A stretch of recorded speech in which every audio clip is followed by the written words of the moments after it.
बड़े ही दिनों बाद मेरा दिल किया आज मुझे साइकिल भी चलानी चाहिए। लो आज बत्ती पुट्ठी लगी हुई है, लो मैंने सीधी कर लिया फ़ौरन से पहले।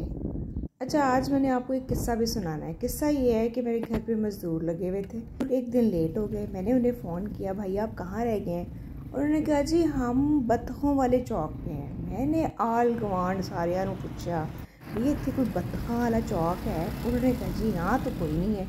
अब वो इन कबूतरों को बतखें कह रहे थे। आज मैंने इनको घूर घूर के देखा कि यार ये कहाँ से लग रही हैं बतखें। उसके बाद जी मैं पार्क की तरफ गई, लेकिन मैं दूर तक देखती रही उन बतख नमा कबूतरों को।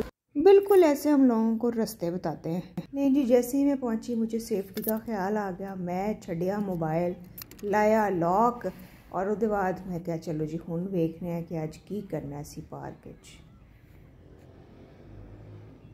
इतना खूबसूरत कोई मौसम, कोई बादलों का और आसमान का कॉम्बिनेशन, और इतना खूबसूरत जो सूरज था वो ढल रहा था। बड़ा अच्छा लग रहा था उस वक्त। बड़ी मुश्किल से गई, लेकिन एक बार जब आप जॉगर्स पहन लेना फिर आप वॉक पे निकल ही जाते हैं।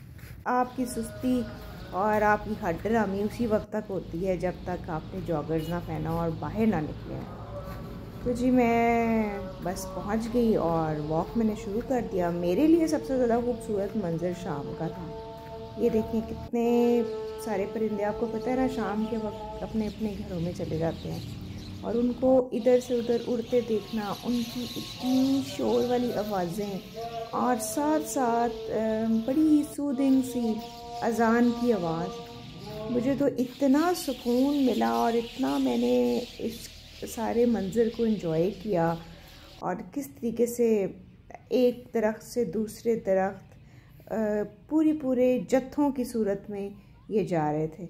और उसके बाद फिर जी मैंने वापस अपनी ली साइकिल और मैं घर की तरफ